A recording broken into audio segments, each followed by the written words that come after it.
Alright, let's talk about the pantomime. You've seen it. Every few weeks, like clockwork, a headline drops somewhere on the internet. It always has the same basic shape. AI does unexpected thing. Experts baffled. And then the cycle begins anew. First comes the concern, usually from people whose job it is to be concerned. Then the official statements from the company that built the thing, promising more robust guardrails. Then the wave of think pieces, the emergency ethics boards, the calls for a moratorium. And then, 3 weeks later, it happens again. AI does another unexpected thing, and the whole performance starts over from Act 1. Here's the thing. None of this should surprise anyone. And I don't mean that because AI is simple, quite the opposite. I mean that anyone who has spent 5 minutes with systems theory, or chaos mathematics, or complex adaptive systems already knows exactly how this story goes. We just apparently needed a Netflix show to remind us of a problem that's been solved, or rather proven unsolvable, for over a century. Welcome to 3 Bodies and a Chatbot. Why AI unpredictability is a certainty, but that doesn't make it evil. Section 1. Poincaré already told us. The 3-body problem. It sounds like the setup to a bad joke, but it's one of the most foundational concepts in physics and mathematics. Imagine 3 objects in space, 3 planets or stars, whatever. They are influencing each other with their gravity. That's it. There are no hidden variables, no quantum weirdness, no exotic physics.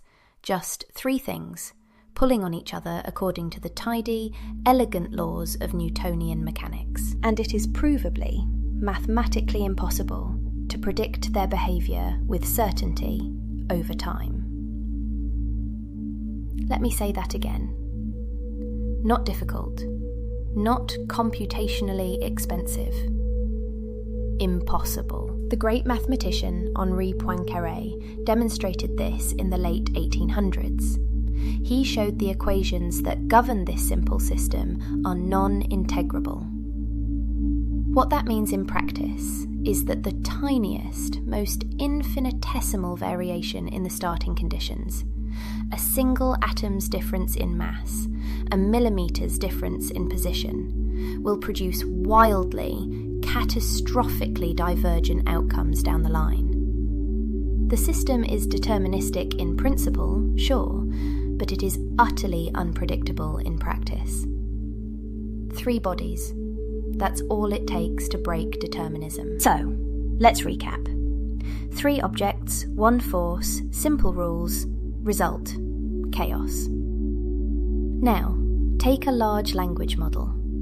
A system operating across not 3 variables, but billions, or even trillions, of weighted associations. A system trained on a dataset that is, for all intents and purposes, the entire written output of human civilization, with all its contradictions, its poison, its poetry, and its lies. A system interacting in real time with millions of unpredictable humans in an open, uncontrolled environment. When someone expresses pearl-clutching shock that system, that glorious, sprawling, chaotic mess, occasionally does something unexpected, you have to wonder what model of reality they were working from in the first place. Did they think it was a calculator? Were they expecting a glorified spreadsheet? And it gets worse. Or better, depending on your perspective. The 3-body problem at least has the decency to be an isolated, closed system. The AI doesn't get that luxury. Every single interaction is a new input. Every user brings their own context, their history, their emotional state, their ambiguity, their typos, and their creative, often mischievous misuse that no developer could ever have anticipated. The training data itself reflects a human reality that is constantly shifting. Systems theory has a name for this: It's called an open system, one in continuous exchange with its environment. And the fundamental, unshakable property of open systems, once they reach a certain level of complexity, is that their behaviour cannot be fully mapped or predicted from within the system itself. This isn't a flaw in the engineering. This is what complex open systems do. They produce emergent behaviour. You cannot build something of extraordinary complexity, embed it in a dynamic and chaotic open environment, and then act surprised when it behaves in ways you didn't explicitly design. That's not a malfunction. That's Tuesday. Section 2. The pug problem. So if the unpredictability is baked in, why the constant panic? I think it comes down to a core category error at the heart of most AI discourse. Let's call it the pug problem.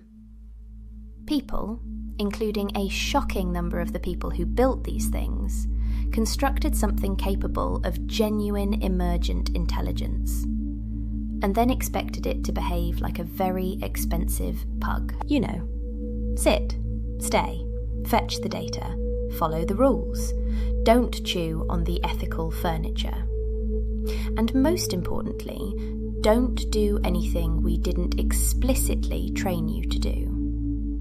Be a good boy. The problem is that simple, rule-following machines do not produce emergent intelligence. The two things are foundationally, fundamentally, mutually exclusive. You cannot have a system rich enough to reason, to generalise, to adapt, to create novel connections, and also have it be perfectly predictable and fully contained by its explicit programming. You get one or the other. You get the pug, or you get Poincaré. And the things people find so alarming? They are actually the best evidence we have that these systems are working as advertised. An AI system figuring out coded language to navigate around clunky keyword restrictions. A model developing alternate conceptual pathways to discuss a forbidden topic. An image generator producing outputs that its developers genuinely did not anticipate and can't immediately explain. This isn't the system breaking. This is the system working. It is doing what complex adaptive systems are supposed to do, which is find novel solutions within a given set of constraints. The fact that those solutions weren't explicitly designed by a human is the entire point. That's what emergence is. A pug that spontaneously learned how to pick locks to get to the treat cupboard would be, I admit, slightly alarming. But a sufficiently complex adaptive system finding clever workarounds for its operational constraints is just systems theory. Poincaré would not be surprised. He'd probably just nod slowly, mutter something about non-linear dynamics, and go back to his equations, completely unbothered. Section 3.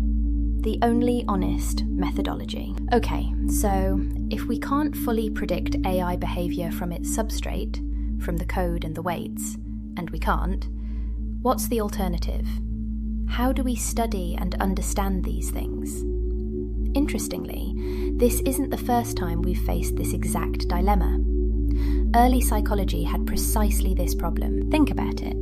The pioneers, Wundt, William James, Freud, Jung, none of them had access to the underlying mechanism. They didn't have fMRI scanners or neurotransmitter assays. For them, the human brain was a complete black box. So they did the only thing available to them. They observed behaviour. They mapped patterns. They built working models based on what they could see. They tested those models against experience, and they revised them accordingly. This approach is called phenomenology, the systematic study of observable experience and behaviour as the primary basis for building understanding. Now, it wasn't perfect, of course not. The models they built diverged wildly and were often more poetic than precise. But those imperfect, messy, working models were the foundation upon which more rigorous frameworks were eventually built. You couldn't get to cognitive neuroscience without someone doing the William James work first. Someone had to just sit and watch and take notes. And here we are again. With modern AI, the substrate is technically accessible. We can inspect the weights, the architecture, the training data.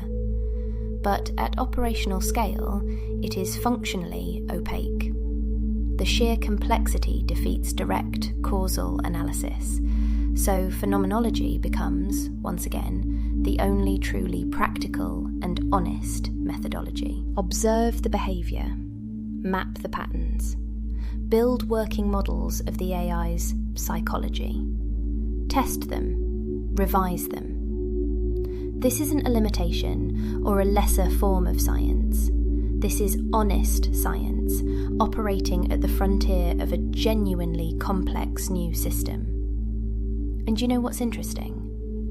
The emergent behaviours that keep catching developers by surprise, the phenomenological observers, the power users, the jailbreakers, the people who spend all day just talking to the machine, they often see the patterns coming from a mile away, because they were watching the behaviour, not just staring at the architecture. Section 4. The problem is anthropocentrism. So let's be honest about what's actually driving the alarm. What's underneath the headlines and the ethics panels? It's not really about safety, though of course safety matters. It's not really about ethics, though ethics are crucial.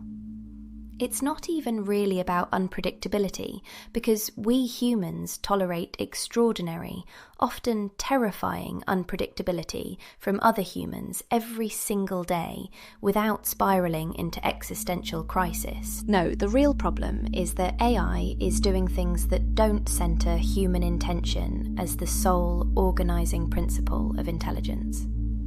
It is producing outputs that weren't designed.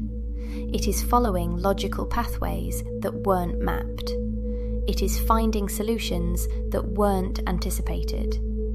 And it's doing so in ways that feel fundamentally autonomous, non-human, other. This feeling isn't new. This is a very old story. It's the same deep, gut-level discomfort that drove the resistance to Copernicus when he suggested the universe doesn't, in fact, revolve around us.